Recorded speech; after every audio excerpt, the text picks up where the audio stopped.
What is up, YouTube? This is your boy Armaret, and I figure I'd continue down my path of origins and history of DC and Marvel characters.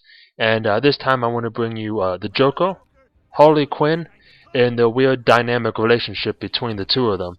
So I figure we'll start off with the Joker, the main arch villain in the Batman series. So the Joker has been referred to as the Crown Prince of Crime, the Harlequin of Hate, and the Ace of Knaves. Throughout the evolution of the DC Universe, interpretations and incarnations of the Joker have taken two forms. The original and currently dominant image is of a highly intelligent psychopathic with a warped, sadistic sense of humor. The other interpretation of the character, which was made popular in roughly the 40s through the 60s, was known as an eccentric but a harmless prankster and thief. The Batman the Animated Series, I don't know if you remember that, aired roughly in the 90s, kind of blended these two to have one that was both a prankster but also incredibly sadistic and evil at the same time. The Joker's victims have included men, women, children, and even his own henchmen and other villains. In the graphic novel The Joker, Devil's Advocate, the Joker is reported to have killed well over 2,000 people. Despite having murdered enough people to get the death penalty thousands of times over, he was always found not guilty by reason of insanity. In the Batman storyline, War Crimes, this continued ruling of insanity is in fact made possible by the Joker's own dream team of lawyers. He's then placed in Arkham Asylum, for which he appears to always be able to escape whenever he really wants to. And he kind of uses that time saying that it is actually a resting ground in between his great performances. Though many have been related, a definitive backstory has never really been established, or his real name for that matter. He himself is confused as to what exactly happened, as he says in the Killing Joker issue. Sometimes I remember it one way, sometimes another. If I'm going to have a past, I prefer it to be multiple choices. The first origin account took place in the Detective Comics issue number 168, which was released in February of 1951, in which it shows the Joker had once been the criminal Red Hood. In the story, he is a chemical engineer looking to steal from the company that employs him. After committing the theft, he is thwarted by Batman and falls into a vat of chemical waste. He emerges with bleached white skin, red lips, green hair, and a persistent grin. However, the most widely cited backstory for the Joker, which is the official DC comic publication of Who's Who, credits the story The Killing Joke, in which it depicts him as originally being an engineer at a chemical plant who quits his job to become a stand-up comedian, only to fail miserably. To support his pregnant wife, he agrees to help two criminals in a crime that goes wrong and sees him leap into a chemical vat when confronted by Batman. When he surfaces in a nearby reservoir and removes the hood, the chemicals are shown to have given him bleached, chalk-white skin, ruby red lips, and bright green hair. Coupled with the earlier accidental death of his wife and unborn child, the engineer goes insane and becomes the Joker. This version of events is cited in Batman, the Man Who Laughs, when Batman performs chemical tests on Red Hood's mask, recovered from the first investigation of the Joker.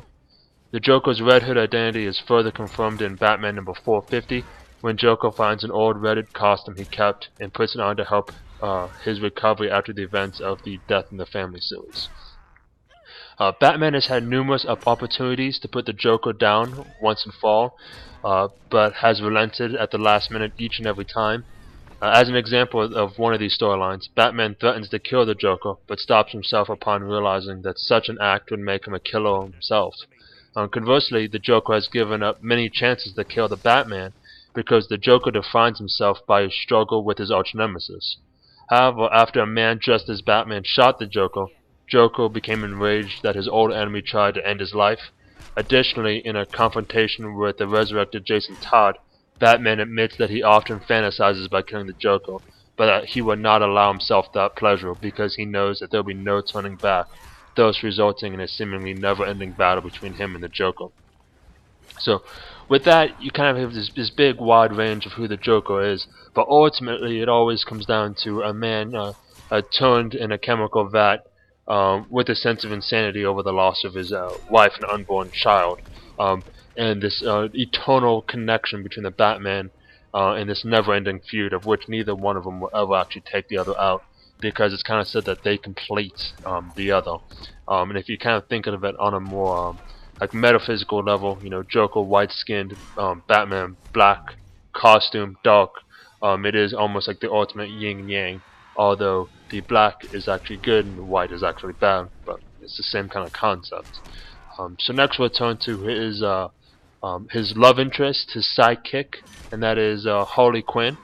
So a little bit of history first. The 1994 graphic novel Mad Love recounts the origins of Harley Quinn, told in the style and continuity of Batman the Animated Series, and written and drawn by Denny and Tim. The comic describes Dr. Harley Quinzel, MD, as Arkham Asylum psychiatrist who falls in love for the Joker and becomes his accomplice on and off slash sidekick. She becomes fascinated with the Joker while interning at Arkham and volunteers to analyze him. She falls hopelessly in love nearly instantly with the Joker during their session, and she helps him escape from the asylum more than once. When the Joker is returned to Arkham after a battle with Batman, the sight of her badly injured patient drives Harleen insane, leading to her quit her psychiatric job and to don a jester costume to become Harley Quinn, the Joker's sidekick. She later becomes fast friends with Poison Ivy, who injects her with an antitoxin, which gives her superhuman strength, agility, and immune to toxins. And that's why she can lift up, the hammer that's like 1,000 pounds. So, in the new 52 events, however, Harley Quinn's costume and appearance has become completely revamped. It's skimpier, her bleached skin and altered hair color consistent with the new origins. After falling out with the Joker, she goes into a murderous frenzy directed towards people responsible for the Joker's imprisonment. She was captured by Black Canary, in which she is forcibly inducted into the Suicide Squad by Amanda Waller. However, when she discovers that the Joker is rumored to be dead, it takes a further toll on her already addled mind and betrays the Suicide Squad, in which she puts their safety and secrecy at risk by turning herself into the Gotham Police Department in a plot to gain access to the skinned face of the Joker. Her plan apparently pays off and she manages to recover the face, though in further psychiatric episodes, Harley captures and ties up Deadshot, who is a teammate of hers in the Suicide Squad, and places the skinned face of the Joker over Deadshot's face so that she can carry on a conversation with her dead lover. Deadshot lures Harley in close, shooting and severely injuring her during the conversation. After the Joker returns to Gotham, he forces her to disguise herself in his Red Hood costume and trick Batman into coming into the chemical plant where they first met. Batman then falls into a tank and demands Harley to tell him where the Joker is, but she only replies in tears that he's not her Joker anymore. Since then, Harley Quinn is seemingly ended her relationship with him and actually entered one with Deadshot. So what you kind of see is this kind of love hate relationship with the Joker, which I'm going to get into next. But she was, for all practical purposes, a very well-respected psychologist who was working at Arkham Asylum, when all of a sudden she meets this Joker for whatever reason it is, whether it be for excitement reasons or for just sheer love, in which it's kind of hard to kind of decide how you fall in love with people. She decides to join up with the Joker, and that kind of sends her down this spiraling path of which she does show glimmers of being treated and recovered in the New 52, but it's never really a good path. So the relationship, though, has always kind of been this weird one between, is it romantic, is it psychic flunky, and that's kind of really been a big key piece to the two of their relationship. And there are a lot of different viewpoints on the Joker's feelings towards Harley Quinn, but there is no doubt that she was absolutely in love with him. She throws herself at him again and again, and while most of the time he is very apathetic towards her, he can be violent and even cruel with her. Sometimes, though, he sort of returns her affection, but that kind of rarely happens. Whenever he is nice towards her, it usually means he's using her to get something he wants. Obviously, the Joker is not one for the loving emotion, although it would be safe to say that their relationship is bizarre enough that he often does treat her fondly in a weird kind of violently romantic way. I kind of liken this to a kind of an abusive relationship in which one's violent towards the other, but deep down they do care for them, but they have trouble showing it, or they're just, in the Joker's case, just sadistic. Harley Quinn fantasizes about her future with the Joker in the issue Mad Love, which is also where her origin story comes from. Harley's relationship with the Joker is one of the most complex in the DC universe. While he often abuses her, sometimes near the point of death, there are as many instances that show a mutually affectionate side to their bizarre relationship. Certain stories imply the Joker wrestles with the confusing reality of actually caring for someone, giving into the sentiment more or less at times depending on his mood or state of mind. In the book Batman Animated by Mark Hamill, he says expressing emotion in any way that's real and meaningful is alien to the Joker, but he's learning those parts of himself, however, unconsciously through Harley Quinn. He later adds, everyone else sees the Joker laugh, only Harley has ever seen him cry. One example of his affectionate bend and their roller coaster type relationship comes from the Emperor Joker series in its Action Comics number 770, where Joker shares with Harley his deeply personal reasons for destroying the universe. Instead of destroying her with it, he gives her a last kiss and turns her into a constellation, saying, "You get the best seat in the house for Armageddon. Say goodnight, Harley. I always wanted to see my dame in lights. Heh, even in the moment of abject shock, I still get it."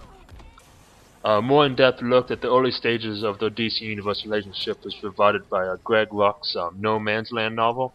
In the book, Joker's initial reaction to Harley in her new mental state is a mixture of fascination and annoyance, something that he can only seem to guess that causes him to not kill her and keep her around.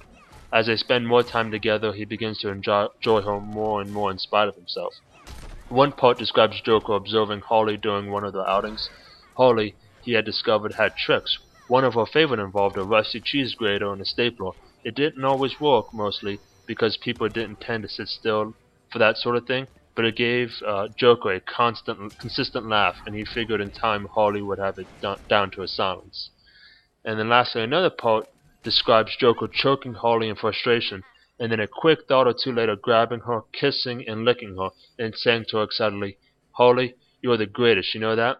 And in Batman number 663, it is revealed that Harley included in her college thesis the theory that Joker is constantly reinventing his personality. After she is corrupted, however, she refuses to accept that his love for her is not a constant. Furthermore, Joker relents after Harley defends herself against him, saying that he will let her live, but that would be better if she were disfigured. She apparently consents, but Batman attacks as Joker traces a razor against her cheek. The issue ends with Harley putting a bullet through Joker's shoulder. So there you get the huge range from, I'm gonna kill you to I love you, and you do kind of get this glimpse over the years that he is trying to learn something about himself through Harley, and then Harley at this point in the New 52 is completely done with him. She's gone with the roller coaster, and actually in the Suicide Squads, I believe it's around issue number 16 of the New 52 Suicide Squads, in which the Joker actually goes and chains up Harley Quinn into like a bricked-in wall area, and kind of is going to leave her there. And he says, "You know what? If you're not going to be with me, I've had dozens of you before. I can find another one." You kind of see the ground, and it's littered with skulls and costumes of people that look like Harley. So when and this is the tie-in to the Death in the Family. So when she kind of breaks out, she said, "That's it. I've had enough. I'm done with them." So it's kind of an interesting story, and hopefully you kind of gain some insight into both the Joker and Harley Quinn out of this, and their complicated and intense love affair. It's always been one that's been greatly interesting to me, especially as an avid Batman reader and fan of the series. But let me know below in the comments what you thought, as well as let me know who else's origin and history you'd like me to kind of go through next. I'm always here to kind of look stuff up, and be honest with you, the history of Marvel and DC characters is very fascinating to me, so it's something that I love. But as always, have a good day.